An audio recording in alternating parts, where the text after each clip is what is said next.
music itself is a personal thing in the sense that you're reaching people, you're touching people. So you would want to know people. You would want to know because it's a human condition. I mean, you're experiencing another person's music or vice versa. I don't remember happening, but my grandmother described to me 4, maybe 5 years old, and Tom Jones comes on the TV, and I start singing, and I told my grandmother then that's what I want to do. My high school, they had guitar class, and so I told my mom I wanted to take that, and we went and bought a $30 guitar at Woolworth. I was a huge Beatles fan, and they wrote all their own material, so that inspired me to want to write my own material there. And yeah, I just really, even now, I tend to do mostly just my stuff. I don't do a lot of covers. Because if somebody's done a song I like enough to want to cover it, they've already done it right. And unless I can do something that makes it different, brings something new to it, while not ruining what they got right. So I don't like to do a lot of covers. The only thing I like about covering other people's stuff is maybe I learn a new chord, or I learn a different way to go at something. I've got lots of little bits and pieces of things that never go anywhere. I've got all that stuff to draw from now, whereas I didn't have that when I first started writing.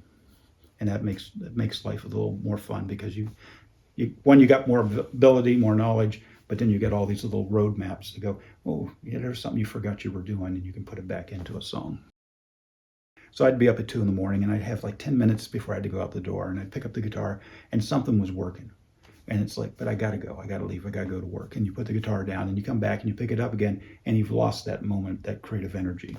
And it's hard to get back. I've got a lot of songs I can hear it really well, because I can hear the stuff that came freely, and I can hear the stuff that was produced and forced.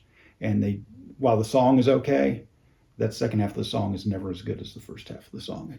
If I can sit and follow it through all the way, I can get one whole piece that's great. But when I have to come back in and finish it, that second part's just never as good. I can hear it.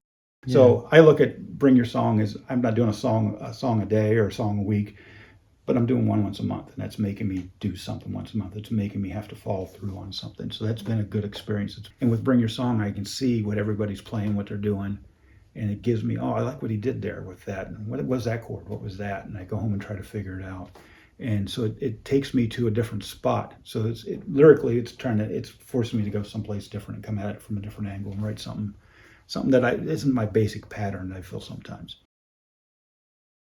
Gwen is somebody I found I talk to her sometimes. She's very giving of her knowledge and her stuff. And encouraging. I talk to Zach every once in a while in the back. And I like where he's coming from. He just comes from everything from a foreign to me place, which is good because it gives me a different perspective. And one day maybe I'll write what I would call a Zach song. I would like to do an album. If my whole lifetime I only produce one decent album, that would be a great thing.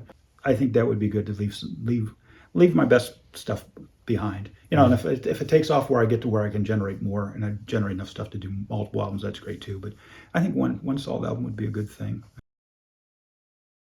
I haven't met a guitar yet that doesn't have a wonderful story. But it's the first expensive guitar I bought, which wasn't too expensive. It was only $600. So I went to the music farm there in Canton, and there was 3 or 4 left-handed guitars in one spot. I picked this up, and it just felt right.